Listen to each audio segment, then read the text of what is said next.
எதுடா அடி பண்ணுகிற சைக்கோத்தனமா? அவனே படி முடிச்சுட்டு இப்பதான் ஊருக்கு வந்துக்கிறான். அவனை போட்டு இந்த அடி அடிச்சிருக்கிற. தம்பி மாதிரி போயிட்டான்னு அடி பண்ணுகிறான். அவன் என்ன கேட்டேன்னு தெரியுமா? அவன் ஏன்னா கழுத்துக்கு போட்டீங்க. எல்லாம் அவனுக்கு அடி போறா. ஒண்ணு மணா பழகிட்டு உன் தம்பி முறையாடா. அவன் பாடுறா, மூஞ்ச பாடுறா. அவன் என்ன கேட்டேன்னு தெரியுமா உனக்கு? அதுக்கு அடி சாவடிப்பியா? அடிச்சிருக்க அடி அந்த மாதிரி முஞ்ச அடி கிடையாது. நான் தான்டா சொன்னா சொல்லி தொலையாண்டா. ஏய் அப்படின்னா சொல்லித்தான் தொலையாண்டா. அவனை கேளுங்க. வாடா. டேய் நல்லா தானே இருந்தான் அவன். இவ்வளவு டென்ஷன் ஆக்கி விட்டுக்கிற அப்படின்னா தான் கேள்வி கேட்ட. நான் 10 வருஷம் கழிச்சு படிப்பு முடிச்சுட்டு ஊருக்கு வந்துடுறேன். அண்ணனை பார்த்து சந்தோஷத்துல எத்தனை பசங்கன்னு கேட்டேன்.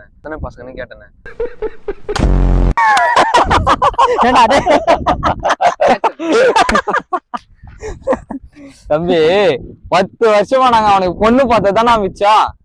வர வாங்கிரா வீட்டுல போய் கறி சொத்துட்டு போய் தூங்க போ. ஆமாச்சா நாங்க ஆமாப்ல.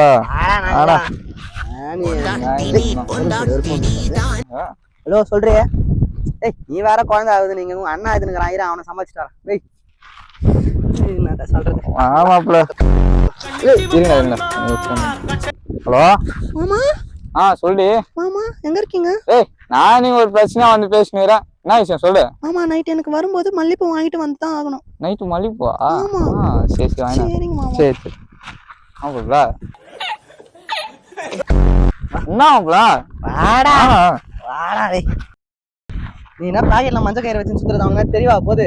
அடுத்த வருஷம் உனக்கு கன்ஃபார்ம் கெட்டி மேளம். அட புறா ஒரு பையனோ பொண்ணோ 10 வருஷம் உனக்கு கல்யாணம் கன்ஃபார்ம்டா.